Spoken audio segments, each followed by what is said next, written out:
What if I told you that the quality of our lives often hinges on the quality of the questions we ask ourselves? Each day brings its own challenges, joys, and opportunities, but how we show up is determined by the clarity of our intentions and the depth of our self-awareness. Morning is a sacred time, a moment of stillness before the world rushes in. It's when we can ground ourselves, align with our values, and set the tone for the day ahead. But how often do we give ourselves that gift? How often do we pause and ask the questions that matter?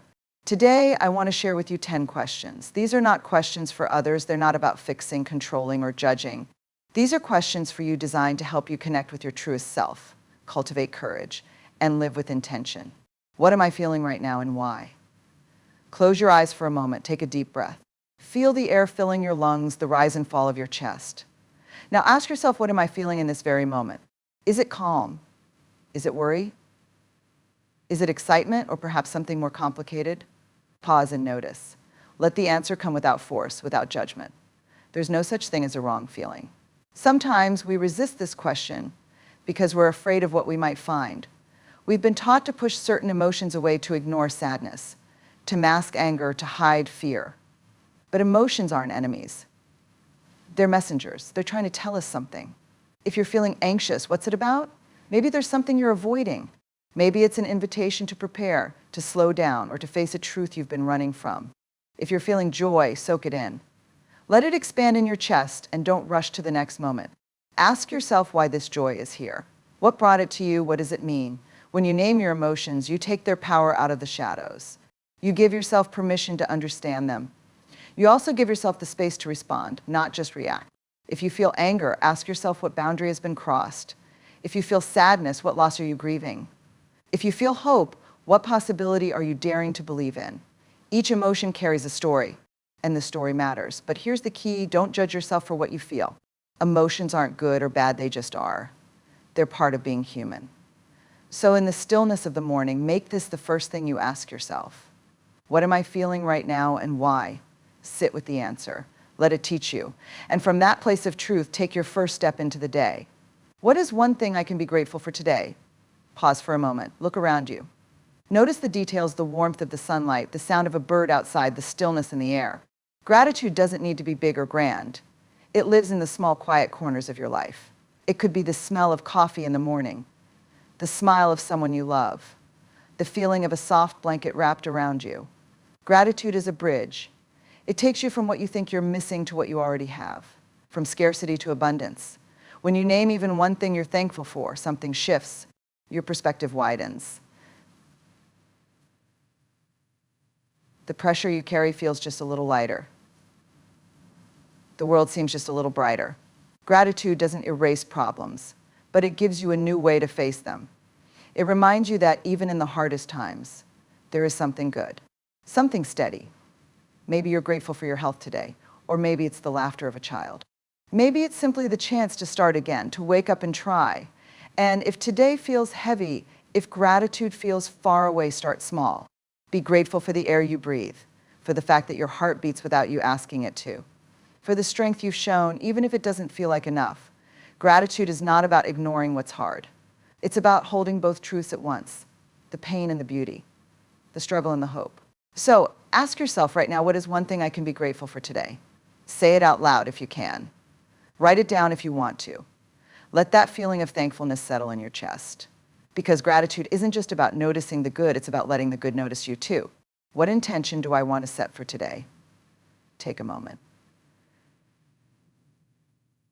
Breathe deeply, feel the quiet space within you, the stillness before the day begins to unfold. Ask yourself, how do I want to show up today? Not just for others, but for myself. An intention is not a to-do list. It's not about tasks or deadlines. It's about who you choose to be. Kindness, focus, resilience, strength. Choose one word or phrase that speaks to your heart right now. Something that feels true. Something you can carry with you like a thread weaving through every interaction, every decision. Maybe today you choose patience. Patience with others, patience with yourself. Or maybe it's courage. Courage to face something you've been avoiding. Courage to take a small step toward change. It could be compassion. For someone who's struggling. For someone who's hurt you. For the parts of yourself that feel messy and unfinished. Your intention doesn't have to be perfect. It doesn't have to be profound. It just has to feel right for you right now. As you think about your intention, imagine how it will guide your day. How will kindness shape your conversations?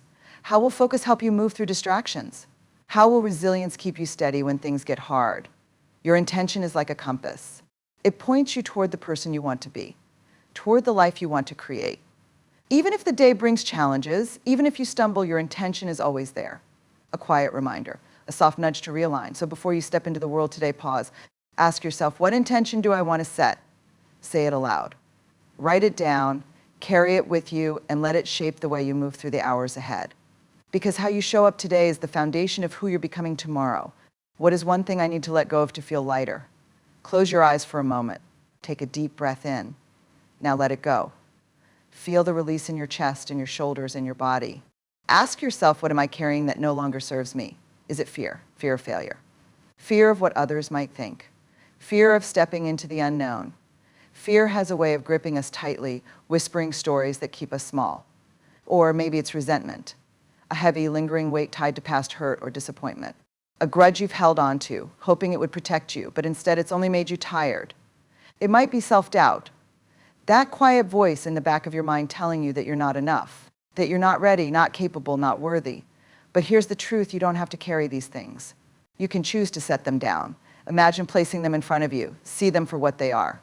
Not truths, not permanent, but temporary burdens you've been holding on to. Now ask yourself, what would it feel like to let them go? To breathe a little deeper. To move a little lighter.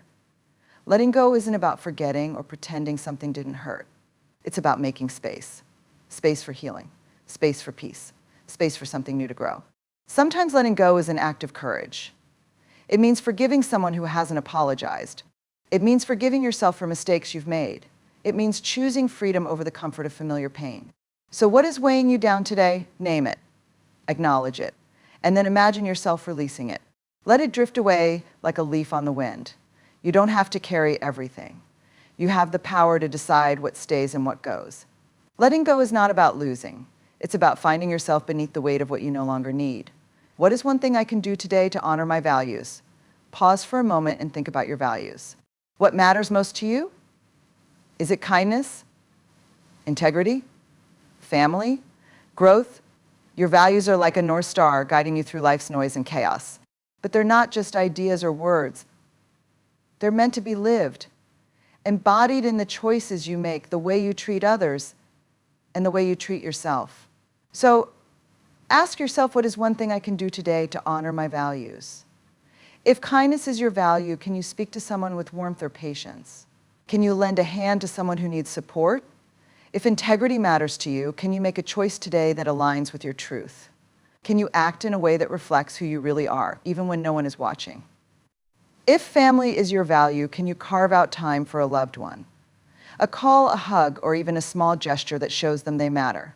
And if growth is your value, what step can you take today, no matter how small, toward learning, evolving, or becoming?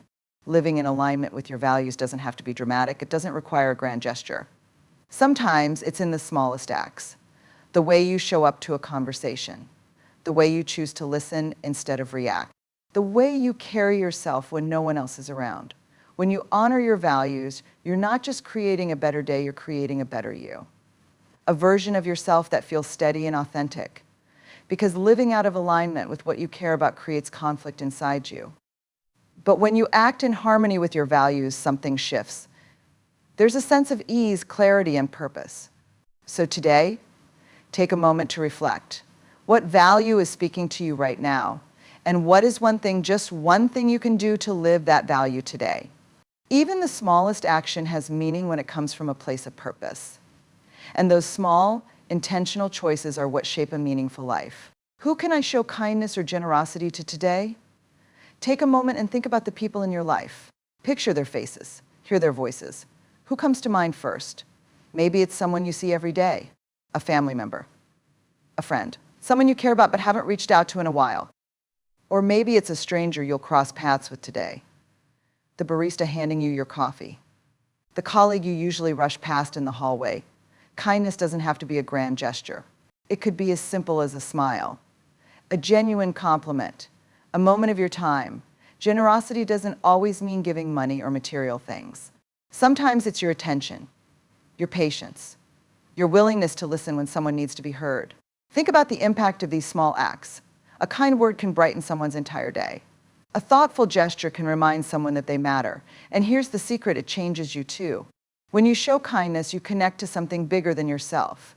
You shift your focus from what you're missing to what you can give. And in that moment, you grow. Is there someone in your life who's struggling right now? Someone who might need a little extra care? A call, a text, or even a silent prayer for them could mean more than you realize. Or maybe it's someone you don't know well, a cashier, a neighbor, or even someone sitting alone on a park bench. Kindness doesn't discriminate. It doesn't require you to have all the answers or fix everything. It's about showing up, even in small ways. So today, ask yourself, who can I show kindness or generosity to? It doesn't have to take much time or effort, but it does take intention. Choose someone. Extend kindness. And watch how it creates ripples, both in their life and in yours. Because connection isn't built on grand gestures, it's built on moments of care. Moments that remind us all of our shared humanity. What is one thing I can do for my well-being today? Close your eyes and take a deep breath. Feel the tension in your body, the weight of the week, the thoughts swirling in your mind. Now ask yourself, what do I truly need today? Self-care isn't about indulgence or escape. It's about nourishment. It's about giving yourself what you need to feel whole. Maybe your body is asking for rest, a moment to pause, to sleep, to simply sit still without guilt. Or perhaps it's craving movement, a stretch, a walk, or something that makes you feel alive in your skin. Your mind might be asking for quiet, a break from screens, from noise, from constant demands. Can you find 5 minutes to just breathe? To be present with yourself? Or maybe it's longing for stimulation, a good book, a creative project, a conversation that sparks curiosity and joy. And don't forget your spirit. What lifts you up? Is it time in nature? Music that soothes or energizes? A practice of gratitude, prayer, or simply looking at the sky and feeling connected to something bigger than yourself? Well-being isn't a luxury. It's not something you have to earn. It's the foundation that allows you to show up fully for yourself and for others. When you take care of yourself, you're not just healing your body or mind. You're sending yourself a message: I matter. My needs matter. So what is one small thing you can do for yourself today? It doesn't have to take hours. It doesn't have to cost anything. It just has to feel right. Maybe it's drinking water when you've been running on coffee all day. Maybe it's stepping outside and feeling the sun on your face, or letting yourself laugh at something silly. Choose one thing, one act of care. And as you do it, let it be enough. Let it remind you that your well-being is not an afterthought, it's the starting point for everything else. What is a fear I can face today? Take a moment and let that question settle. Fear lives in the quiet corners of our minds. It whispers doubts, paints worst-case scenarios, and keeps us rooted in comfort. But comfort doesn't bring growth. Courage isn't about erasing fear. It's about feeling it and moving forward anyway. So ask yourself, what is one fear I can face today? It doesn't have to be monumental. It could be a small step, a conversation you've been avoiding, a decision you've been delaying, a challenge you've been telling yourself you're not ready for. Maybe it's the fear of failure, the fear that trying might mean falling short. But what if failure isn't the end? What if it's the beginning of something you couldn't have imagined? Or perhaps it's the fear of vulnerability, of being seen, of letting someone in, even if it means risking rejection. But what if vulnerability is where connection begins? Fear can feel like a wall. But often it's just a shadow. It looms large, but when you step closer, you realize it's not as solid as it seems. What small, brave step can you take today? Can you speak your truth, even if your voice shakes? Can you try, even if success isn't guaranteed? Can you take one step forward, even if you don't see the whole path? Facing fear isn't about leaping into the unknown without hesitation. It's about acknowledging the fear, holding it in your hand, and choosing to act anyway. Because every time you face a fear, you grow stronger. You remind yourself that you're capable of more than you thought, and that the limits you feel aren't always real, they're just the edges of your comfort zone. So today, choose one fear, name it. Face it, take one small step. And know that courage isn't about being fearless. It's about feeling the fear and deciding that growth is worth the risk. How can I embrace imperfection today? Take a deep breath and let go of the need to be flawless. Perfection is a myth, a story we tell ourselves to avoid the messiness of being human. But here's the truth: progress happens when we stop chasing perfection and start leaning into authenticity. So ask yourself, how can I embrace imperfection today? It might start with letting go of unrealistic expectations. What if today you allowed yourself to make mistakes, to not have all the answers, to not have everything neatly wrapped up or perfectly planned? What if you let go of the pressure to be perfect in every role you play? As a parent, a friend, a colleague, a partner, what if instead you showed up as you are, messy, real, and human? The beauty of imperfection is that it makes space for growth. When we're perfect, there's no room to learn, to stumble, to try again. But when we embrace imperfection, we make room for discovery, for creativity, for progress. So today, choose one thing you've been holding on to because you think it needs to be flawless. Maybe it's a project you've been overthinking, a conversation you've been putting off because you don't know the right words, a decision you've been hesitating to make because you fear getting it wrong. What if you let go of the pressure to get it perfect? What if you allowed it to be messy, unfinished, and still enough? You are enough, right now, in all your imperfections. Embrace the moments when things don't go as planned. Embrace the times when you don't meet your own high standards, because that's where growth happens. That's where your authenticity shines through. Today, let go of perfection. Step into the imperfect, messy, beautiful truth of who you are. And trust that progress doesn't come from being perfect, it comes from being human. At the end of the day, what will I be proud of? Take a moment and imagine yourself at the close of the day. The world has slowed down. The tasks are done. The noise has quieted. What will you look back on with pride? What will be the moments, the choices, the actions that will bring you a sense of accomplishment or peace? Maybe it's the way you showed up for someone. A kind word, a listening ear, a gesture that made a difference in someone's life. Maybe it's the way you took care of yourself. A moment of rest, a choice to nourish your body, your mind, or your spirit. Maybe it's the work you did, the way you pushed through challenges, the progress you made, even if it wasn't perfect. Pride doesn't always come from big, dramatic moments. Sometimes it comes from the quiet, consistent actions. The times you kept your word, even when it was hard. The times you honored your values, even when no one was looking. The times you showed up, even when you didn't feel like it. So visualize your day ahead. What are the small moments that will add up to your sense of pride? The ones that will give you a quiet satisfaction when you reflect back on them. Maybe it's a choice you need to make, one that aligns with who you want to be. Maybe it's a challenge you're facing, and you'll be proud of the courage you summon. At the end of the day, think about how you'll feel.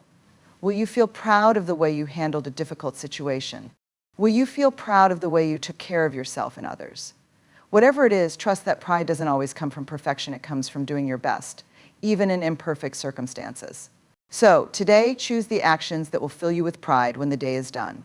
And let those small, meaningful choices shape the story of your life. As the day draws to a close, take a moment to reflect.